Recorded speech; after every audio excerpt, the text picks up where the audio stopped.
بھائی اللہ کا واسطہ ہے، مجھے آدھی رات کو گھر سے مت نکالو، خدا کے لیے مجھے اس وقت گھر سے مت نکالو، میں صبح ہوتے ہی خود چلی جاؤں گی۔ میں نے لرزتے ہاتھوں کے ساتھ اس کے قدموں کو تھام لیا تھا، آنکھوں سے بہتے آنسو میرے لفظوں کو ڈبو رہے تھے، مگر اس کے چہرے پر نہ نرمی تھی نہ کوئی جھجک، بس جداد کی ہوش میں ڈوبا ہوا ایک اجنبی سا بھائی کھڑا تھا جو باپ کے دفن ہوتے ہی بہن کو بوجھ سمجھنے لگا تھا۔ ابا کے انتقال کے بعد وہ گھر جو کبھی میرا واحد سہارا تھا، ایک لمحے میں میرے لیے قید خانہ بن گیا، اور پھر اسی قید خانے سے مجھے آدھی رات کو نکال کر سڑک کے حوالے کر دیا گیا۔ میں نے پیچھے مڑ کر نہیں دیکھا، کیونکہ پیچھے صرف بے حسی تھی اور آگے اندھیرا مگر اللہ کا نام۔ میں کانپتے قدموں کے ساتھ شہر کے مرکزی سڑک کے فٹ پاتھ پر بیٹھ گئی۔ سردی ہڈیوں میں اتر رہی تھی، ہاتھ سن ہو چکے تھے، اور دل میں بس ایک ہی صدا تھی کہ اے رب، اب تیرے سوا میرا کوئی نہیں۔ میں نے آسمان کی طرف دیکھا تو بادل بھی جیسے خاموش تماشائی بنے کھڑے تھے۔ اسی لمحے میری نظر کچھ فاصلے پر پڑی جہاں ایک آدمی زخمی حالت میں زمین پر پڑا تڑپ رہا تھا۔ اس کے کپڑوں پر خون جمع ہوا تھا، سانس اکھڑی ہوئی تھی اور آنکھیں آدھی بند تھی۔ میرا اپنا دکھ ایک لمحے کو پیچھے رہ گیا۔ دل نے کہا اگر آج اس کو چھوڑ دیا تو شاید میں خود کو کبھی معاف نہ کر سکوں۔ میرے پاس جو تھوڑی سی رقم تھی وہی میری کل جمع پونجی تھی، مگر میں نے ایک لمحہ نہیں سوچا۔ میں نے رکشہ روکا، بڑی مشکل سے اسے سہارا دے کر بٹھایا اور قریبی بڑے ہسپتال کی طرف لے گئی۔ راستے بھر میں اس کے لب ہل رہے تھے جیسے وہ کچھ کہنا چاہتا ہو مگر کہہ نہ پا رہا ہو۔ ہسپتال پہنچتے ہی منظر بدل گیا۔ جیسے ہی اس زخمی شخص کو اندر لے جایا گیا، بڑے بڑے افسر، سیکورٹی اہلکار اور ڈاکٹر دوڑتے ہوئے آ گئے۔ مجھے کچھ سمجھ نہیں آیا کہ یہ سب کیا ہو رہا ہے۔ میں ایک کونے میں خاموش کھڑی یہ سب دیکھتی رہی۔ دل میں عجیب سا خوف اور حیرت جمع ہو رہی تھی۔ تھوڑی دیر بعد ایک نرس تیزی سے میری طرف آئی، اس کے چہرے پر سنجیدگی تھی۔ اس نے کہا آپ وہی ہیں جو انہیں یہاں لے کر آئی؟ میں نے اس بات میں سر ہلایا تو وہ بولی صاحب کو ہوش آ گیا ہے، وہ آپ سے ملنا چاہتے ہیں۔ میرے قدم وہیں جم گئے، دل زور زور سے دھڑکنے لگا۔ میں سوچ رہی تھی کہ آدھی رات کو بے گھر ہونے والی ایک بے سہارا لڑکی آخر کس شخص سے ملنے جا رہی ہے، اور کیوں مجھے یوں لگ رہا تھا کہ آج کی یہ رات میری زندگی کی سمت بدلنے والی ہے۔ میں آہستہ آہستہ اس کمرے میں داخل ہوئی جہاں ہلکی سی روشنی تھی۔ مشینوں کی بیپ بیپ کرتی آوازیں دل میں عجیب سا خوف بھر رہی تھیں۔ بیڈ پر لیٹا وہ شخص اب پہلے سے مختلف لگ رہا تھا۔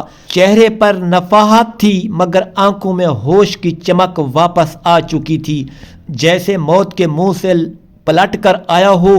اس نے مجھے دیکھا تو لبوں پر ہلکی سی مسکراہٹ آئی اور دھیمی آواز میں کہا اگر تم نہ ہوتی تو شاید میں آج زندہ نہ ہوتا۔ میں خاموش رہی، بس سر جھکا لیا۔ اس لمحے مجھے اپنی بے بسی یاد آ رہی تھی۔ وہ دروازہ جو میرے لیے بند ہوا تھا، وہ سرد رات، وہ تنہائی، سب ایک ساتھ دل میں امڈ آئے، مگر میں نے خود کو مضبوط رکھا۔ اس نے میرا نام پوچھا اور میں نے بتایا تو اس نے آنکھیں بند کر لیں جیسے وہ نام دل میں اتر رہا ہو۔ پھر اس نے اپنا تعارف کروایا۔ وہ شہر کا ایک بڑا بزنس مین تھا جس پر حملہ محض حادثہ نہیں بلکہ سازش تھی۔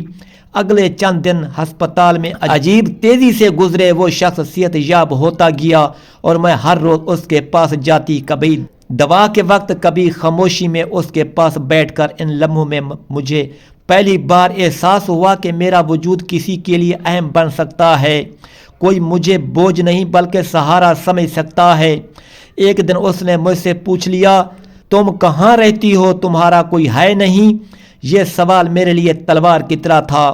مگر میں نے سچ بتا دیا کہ میں یتیم ہوں اور اب بے گھر بھی۔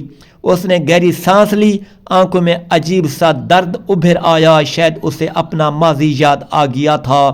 اس نے کہا میری ماں بھی یتیم تھی، میں جانتا ہوں یہ درد کیسا ہوتا ہے۔ اس دن کے بعد اس کا رویہ بدل گیا۔ اس نے ہسپتال کے عملے کو ہدایت دی کہ میرا خیال رکھا جائے اور میرے لیے کمرے کا انتظام کیا جائے۔ مجھے ایسا لگا جیسے اندھیرے میں ایک ننھا سا چراغ جل اٹھا ہو۔ چند دن بعد جب اسے ڈسچارج کیا گیا تو اس نے مجھے اپنے گھر لے جانے کی پیشکش کی۔ میرا دل ڈر رہا تھا، میں نے زندگی میں بہت دھوکے دیکھے تھے مگر اس کی آنکھوں میں سچائی تھی۔ میں نے اللہ پر بھروسہ کر کے ہاں کہہ دی۔ وہ گھر بہت بڑا تھا مگر عجیب بات یہ تھی کہ اس کی وسعت کے باوجود وہ خالی لگ رہا تھا۔ دیواروں پر خاموشی تھی اور کمروں میں تنہائی بسی ہوئی تھی۔ اس نے مجھے بتایا کہ اس کی بیوی برسوں پہلے انتقال کر چکی تھی اور اس کے بعد اس گھر میں صرف کام کرنے والے لوگ رہ گئے تھے، دل کی بات سننے والا کوئی نہیں تھا۔ میں نے اس گھر میں قدم رکھا تو مجھے لگا جیسے میری قسمت نے ایک نیا موڑ لیا ہے، مگر دل کے کسی کونے میں خوف بھی تھا کہ کہیں یہ سب عارضی نہ ہو، کہیں ایک اور دروازہ میرے لیے بند نہ ہو جائے۔ رات کو بستر پر لیٹے ہوئے میں دیر تک جاگتی رہی، سوچتی رہی کہ زندگی نے مجھے آزمائش کے بعد آزمائش دی ہے، مگر شاید اب صبر کا پھل ملنے والا ہے، یا شاید ایک اور امتحان میرا انتظار کر رہا ہے جس کا انجام ابھی پردے میں تھا۔ وقت اپنے انداز میں آگے بڑھنے لگا، دن ہفتوں میں اور ہفتے مہینوں میں بدل گئے۔ اس گھر کی خاموش دیواریں اب مجھے اجنبی محسوس نہیں ہوتی تھی، بلکہ یوں لگتا تھا جیسے وہ بھی میری موجودگی کو قبول کرنے لگی ہوں۔ میں صبح سویرے اٹھ کر صحن میں جھاڑو دیتی، پودوں کو پانی دیتی اور پھر اس کے کمرے کی طرف چلی جاتی جہاں وہ اکثر کھڑکی کے پاس بیٹھا باہر دیکھتا رہتا، جیسے کسی گمشدہ لمحے کی تلاش میں ہو۔ ہم دونوں کے درمیان باتیں کم مگر احساسات بہت زیادہ تھے۔ وہ میری خاموشی کو سمجھنے لگا تھا اور میں اس کی آنکھوں میں چھپے دکھ کو تڑپنے لگی تھی۔ ایک دن اس نے اچانک کہا تم جانتی ہو اس گھر میں تمہاری ہنسی کی آواز آنے لگی ہے، ورنہ یہ مکان تو برسوں سے زندہ لاش بنا ہوا تھا۔ میں نے پہلی بار دل سے مسکرا کر اس کی طرف دیکھا۔ وہ لمحہ میرے لیے قیمتی تھا، جیسے کسی نے میرے وجود پر مہر قبولیت لگا دی ہو، مگر خوشیوں کے سائے زیادہ دیر ٹھہرتے نہیں۔ ایک شام اس کے رویے میں اچانک سنجیدگی آ گئی۔ فون پر کسی سے بات کے بعد اس کے چہرے کا رنگ بدل گیا، آنکھوں میں وہی خوف لوٹ آیا جو میں نے ہسپتال کے دنوں میں دیکھا تھا۔ اس نے بتایا کہ جس سازش کے تحت اس پر حملہ ہوا تھا وہ معاملہ ابھی ختم نہیں ہوا اور کچھ لوگ اب بھی اس کے قریب پہنچنے کی کوشش کر رہے ہیں۔ اس رات مجھے نیند نہیں آئی، دل میں ایک انجانا سا ڈر بیٹھ گیا تھا۔ میں نے سوچا اگر اسے کچھ ہو گیا تو میں پھر کہاں جاؤں گی، کس دروازے پر دستک دوں گی۔ اگلے دن اس نے مجھے اپنے پاس بٹھایا اور کہا میں نہیں چاہتا کہ تم کسی خطرے میں رہو، شاید بہتر ہو تم کچھ دن کے لیے یہاں سے چلی جاؤ۔ یہ سن کر میرا دل بیٹھ سا گیا، ایسا لگا جیسے زمین پاؤں کے نیچے سے نکل گئی ہو۔ میں نے ضبط کرتے ہوئے پوچھا کہاں جاؤں؟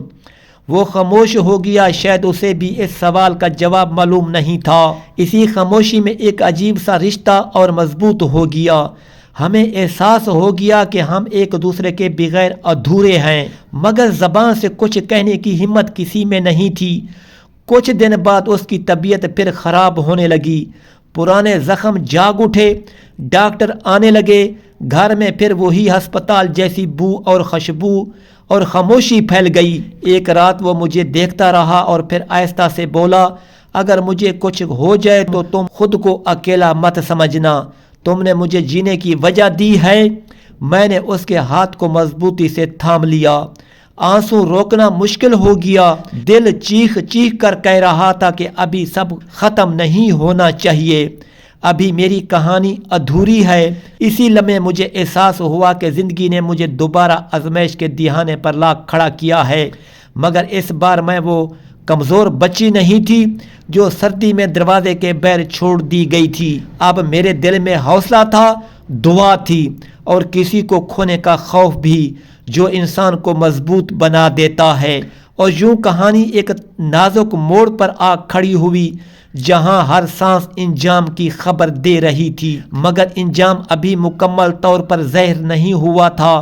اس رات آسمان پر بادل غیر معمولی طور پر نیچے جھکے ہوئے تھے، جیسے وہ بھی اس گھر کے اندر ہونے والی خاموش جنگ کے گواہ بننا چاہتے ہوں۔ اس کی سانسیں بے ترتیب تھیں، مشینوں کی آوازیں کمرے میں ایک عجیب سا خوف پیدا کر رہی تھی، اور میں اس کے پاس بیٹھی اس کے ہاتھ کو تھامے مسلسل دعا کر رہی تھی، ایسی دعا جو الفاظ سے آگے نکل چکی تھی اور سیدھا دل سے اللہ تک پہنچ رہی تھی۔ اچانک اس نے آنکھیں کھولیں، کمزور مگر ہوش میں۔ اس کی نظریں سیدھا مجھ پر آ کر ٹھہر گئیں، ہونٹ ہلے اور بامشکل آواز نکلی، میں نے سچ سب کچھ لکھ دیا ہے۔ الماری میں اگر میں نہ بچ سکا تو یہ کاغذات سب کو دکھا دینا۔ میں کچھ کہہ نہ سکی، بس سر ہلاتی رہی۔ آنسو اس کے ہاتھ پر گرنے لگے۔ وہ ہلکی سی مسکراہٹ کے ساتھ آنکھیں بند کر گیا۔ اگلی صبح وہ صبح نہیں تھی، وہ ایک فیصلہ کن لمحہ تھا۔